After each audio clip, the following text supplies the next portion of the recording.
friends, Mrs. McBride here, coming to you straight from my kitchen table. What we're doing today is taking some Block 7 notes, and this is on page 10 of your note packet. We are going to do some code tracing today. What I like about code tracing is that it allows you to determine where any logic errors may occur. Now, a logic error is defined as when the program runs but doesn't give the right answer. Okay. The AP exam really likes you to do code tracing also. So after you're done watching this video, I'm going to give you some practice problems on code tracing, and then you're also going to take a quiz of all of old AP problems. Okay. And then you're going to make a program where you're making your own store.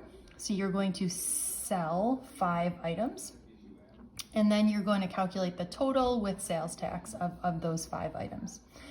All right, so the question here, and again, these are all old AP problems, is consider the following code. What does this program do? All right, so it says when the flag is clicked, we're gonna set the index to 1. Then we're gonna say count up for 2 seconds. And we're gonna repeat this until the index is greater than 10, okay? What if the index is equal to 10? That's fine because it's not greater than 10. And if it's counting up by ones, it's only going to be integer values or whole number values, okay? So again, we're gonna repeat this program in a loop until our index is greater than 10. So when this is 11, we're gonna stop doing whatever we're doing. Now it's going to say index for 2 seconds, okay? So when the index is 1, it's gonna say index for 2 seconds. Then we're gonna repeat until okay, hold on. So what's going on here? What do you think is happening? Well, this program is pretty boring because what this does is it counts to 1 forever, right? We don't have the index changing at all. So what happens is that this one just says 1 forever. All right, let's take a look at this next piece of code. So consider the code below. What values appear from the say command? So let's trace some code. First thing we're gonna do is set upper to 20. Okay, so I've got upper here and I've got lower. Okay, so we're gonna set upper to 20 and lower to 0. We're gonna repeat until lower is greater than upper. Okay, so we're gonna change lower by 2. And we're gonna change upper by -1. Okay, is lower greater than upper?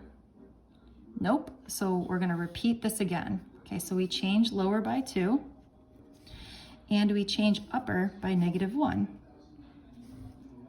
Okay, is lower greater than upper? Nope. Okay, you can see we've got some work to do here.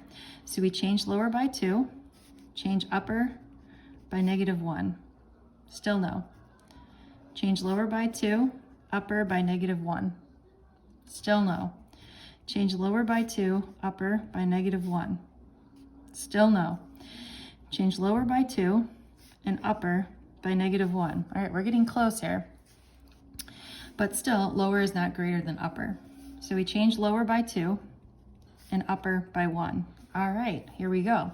So in this case, lower is greater than upper, so we're gonna stop the repeat and we're going to say join lower and upper. Okay, so what does this code say? Well, what it's going to say is that the upper is 13 and the lower is 14. Okay, so there we go, choice C. All right, flipping the page here. Last problem that we'll do. It says, consider the following code below. What sequence of values are displayed in this program? Okay, well, let's start. We set index to 1 and set count to 0. Okay, and we're gonna repeat this 10 times. All right, so I'm just gonna 1, 2, 3, 4, 5, 6, 7, 8, 9, 10. Holy smokes, we're gonna do some work here. Okay, so whatever we're doing, we're gonna do it 10 times. All right, if index is divided by 2, when index mod 2 equals 0, so what this means is, again, we said divided by, okay? So if index when divided by 2 is equal to 0, change the count by 1. If not, change the index by 1, okay? So if we take the index,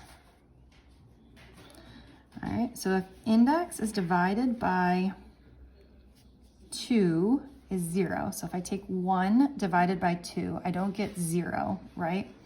So I'm not going to change the count by 1, so the count stays at 0, but I am going to change the index by 1. Okay, so next thing, I take the index. When this is divided by 2, okay, what do I get? Okay, so I'm basically looking for when is this even? When is the remainder 0? Okay, so when I take 2 and divide by 2, the remainder is 0. So I change the count by 1, and then I change the index by 1. Okay, next, okay, if I take the index and I divide by 2, do I get a remainder of 0? No. So I don't change the count, but I do change the index, okay? I want you to try doing this on your own. Pause the video at this particular point and keep going. I'm gonna keep going here on the video, but see how you can do on your own. Okay, so when the index is 4, I divide it by 2 and I get no remainder. So I'm gonna change the count by 1, and I'm gonna change the index by 1. Okay, when I divide 5 by 2, I do get a remainder, so I don't change the count, but I do change the index.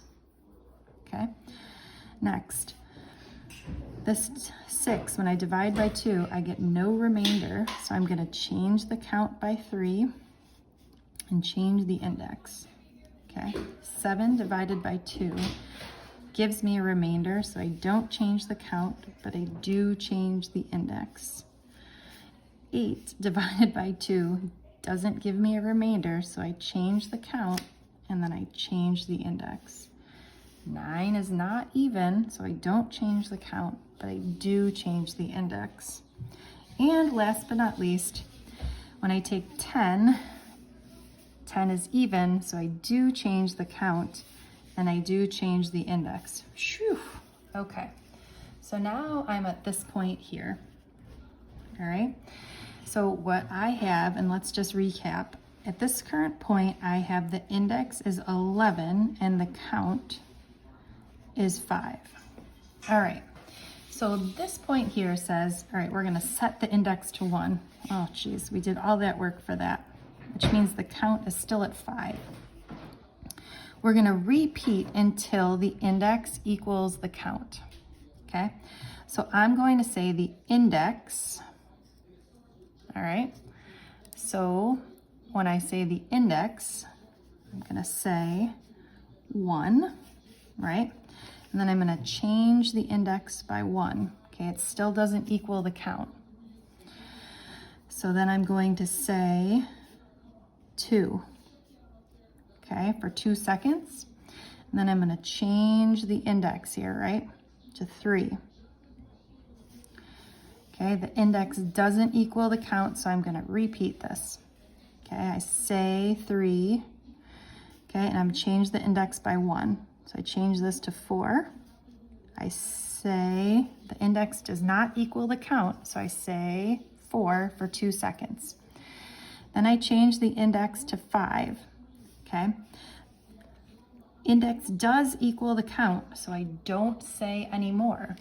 So in this case, what is actually said by the program is 1, 2, 3, 4.